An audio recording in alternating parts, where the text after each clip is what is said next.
Okay, so what's involved with the upper control arm? Those bolts that go through,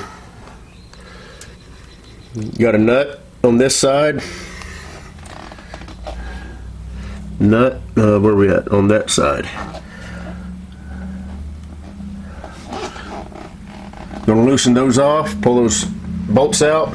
Hopefully the control arm pulls right out of there. New one will go in. We'll bolt it up. It doesn't look like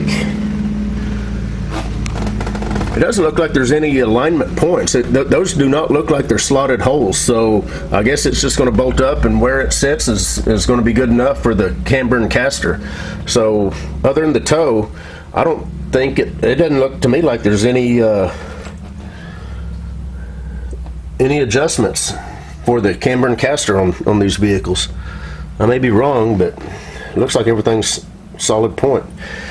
Anyway, so that's what I'm going to do. I'm going to set the camera up. That's what I'm going to be doing. I'll leave the camera rolling so that you can kind of see what it's going to take to get those out. But I probably won't get any good close-up views, but you see what I'm doing. Taking nuts and bolts out. Pretty simple.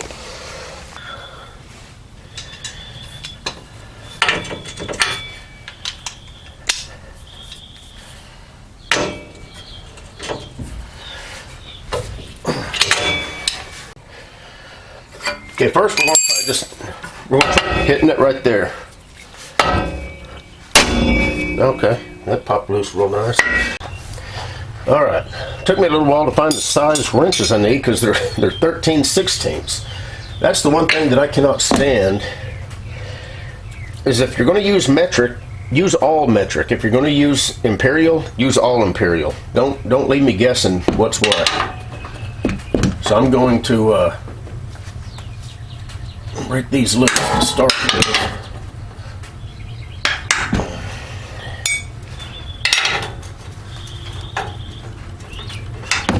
Well, I say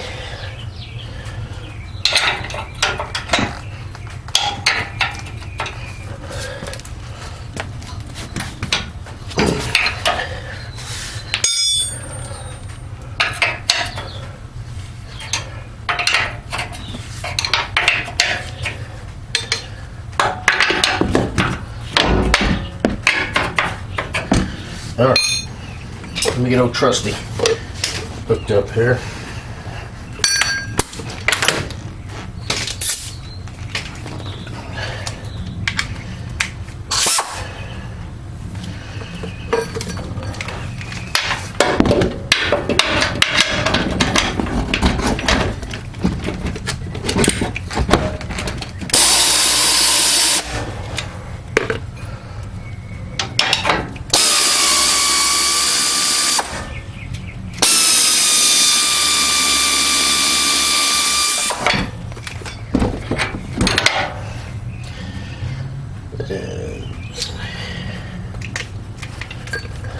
Actually, I think they are metric. I guess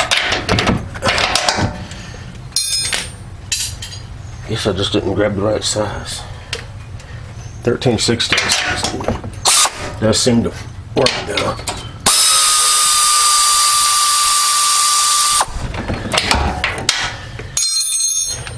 Okay.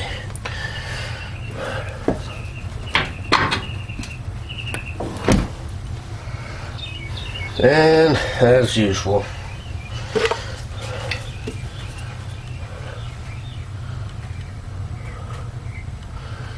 okay, so it looks like, yeah, I'm gonna have to drop. I'm gonna have to at least, yeah, probably just gonna have to drop the entire strut down.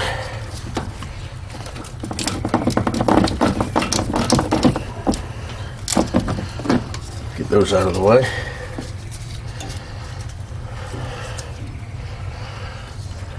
Alright, let me grab some wrenches. Okay, so I'm going to be up top. I'm going to take these 3 bolts out. That's going to allow this strut to come down. I've still got the jack under the control arm, so hopefully when I take those bolts out, I can just lower the jack. Hopefully it'll come down far enough where I can get those bolts out. Then we can just lift it back up there the same way.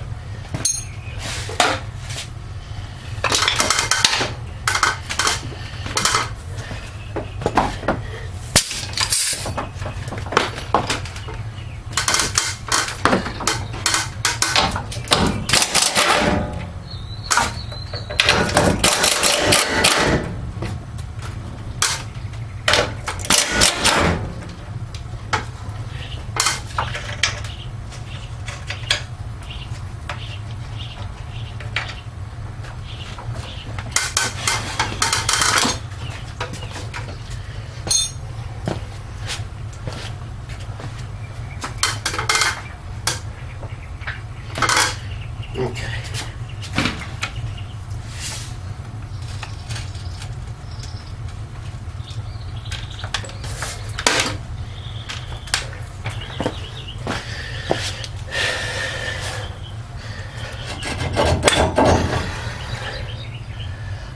And it looks like we might have to disconnect the sway bar link.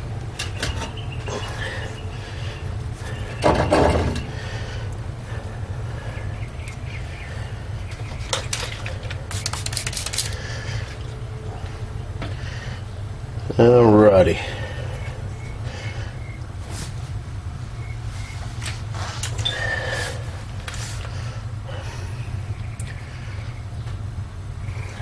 Now let me just see how much I can pry it.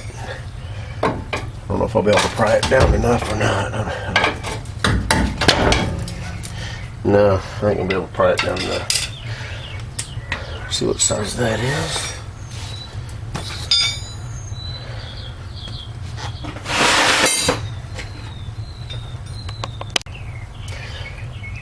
Okay, so I had to, where are we at here? Disconnect the sway bar link right here. And that loosens it up enough to where I should be able to push it down far enough. At least that's the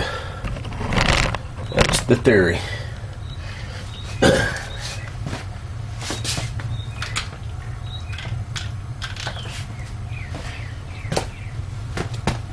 Oh.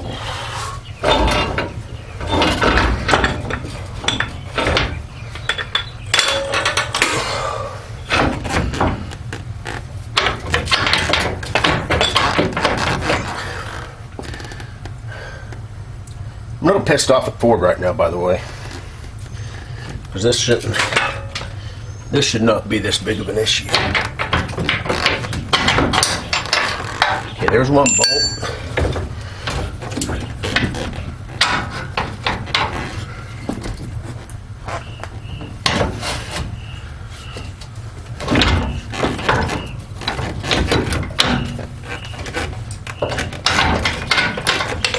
There's the other bolt. And there's the control.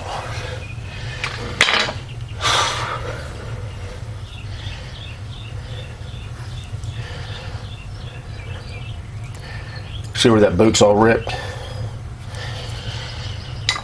Alright, so the question is there any way I can pry this down?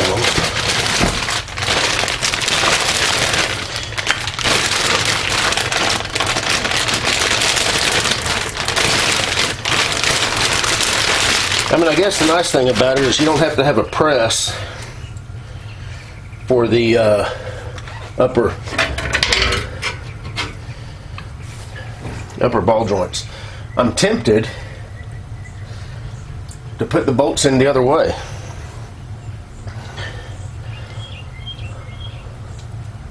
I mean, it looked like there would be plenty of clearance, but you know what? I don't know if there would be or not, so I better not do it.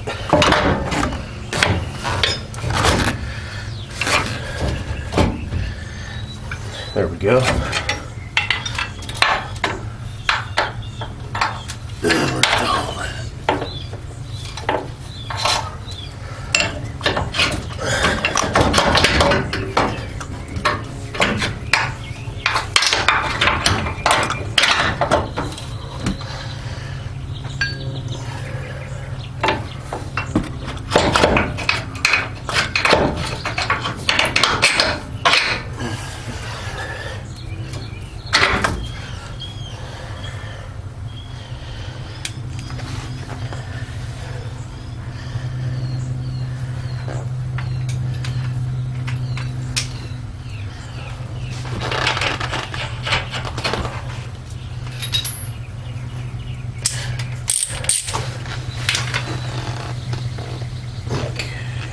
So what I'm doing on the bottom is I've got a pry bar. I'm just kind of sticking in, finding a spot, sticking in so I can pry down on it.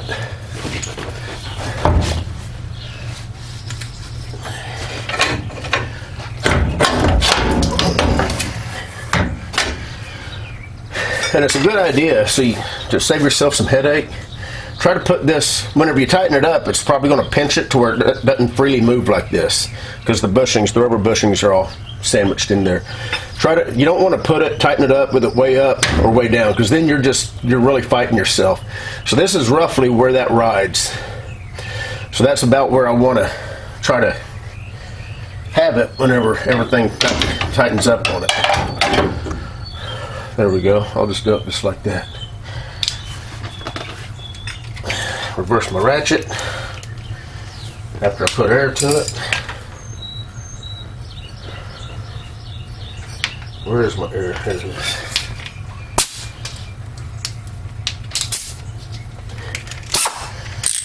Okay. Wrench.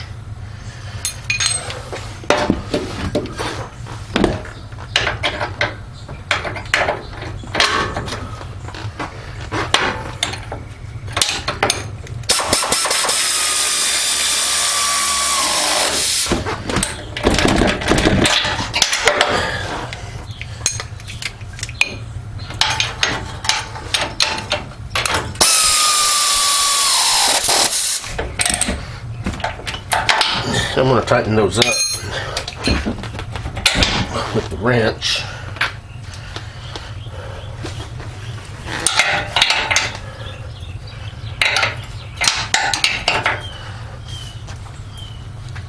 That should be good.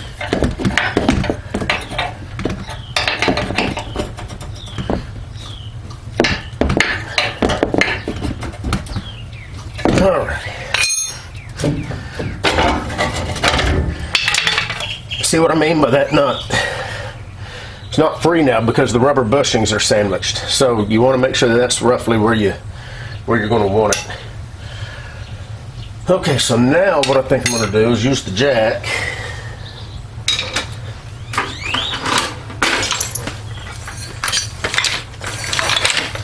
to just lift that up enough to where it. But before I do that, guess I ought to put this back together, huh?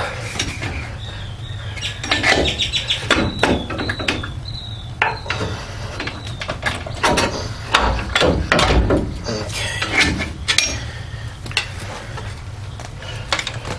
That's your stabilizer link.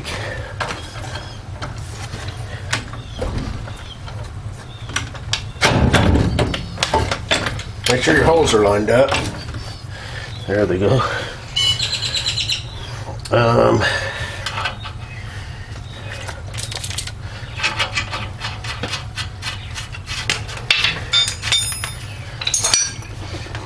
These, very handy to have an impact. It does have flats right here, I think for about an 8mm or so. That allows you to hold this, because sometimes this will spin on you. And what I had to do to get it off, I don't think I had the camera on for that, is I locked onto it with vice grips right here, just to give it a little bit more support.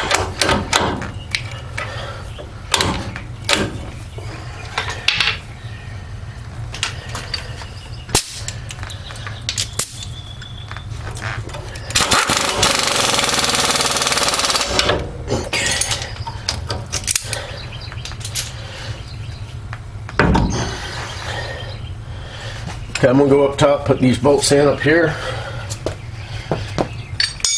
then I'll be back down.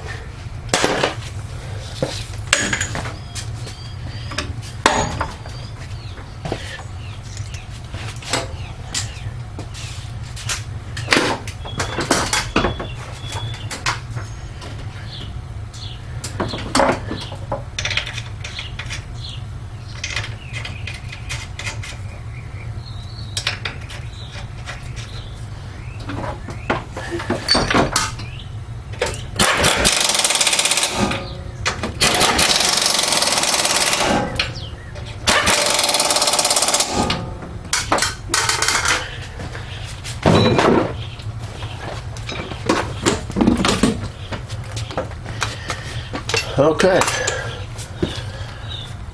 so that pretty much takes care of the top end. There. So I just tightened up the upper ball joint. these aftermarket ones have cotter pins. So you tighten them up to about where they need to be, and then you keep going until a cotter pin hole lines up, and then you cotter pin it. And I see my battery light's about to die, so I'm going to cotter pin this and go change the battery out.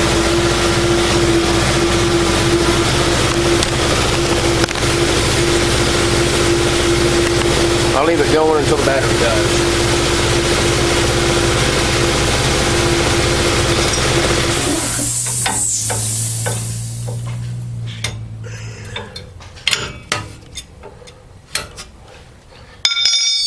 Let's see.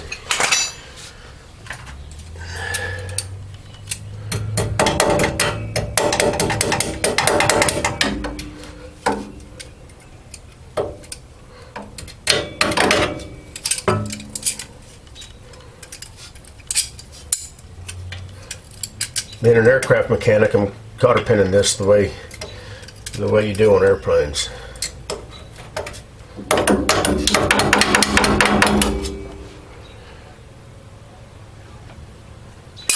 You can do it around this way, or you can do it like that there. Either way is acceptable. Ain't no way for that to back off. Okay, I'm gonna go get a battery, and I'll be back, and we'll button this thing up.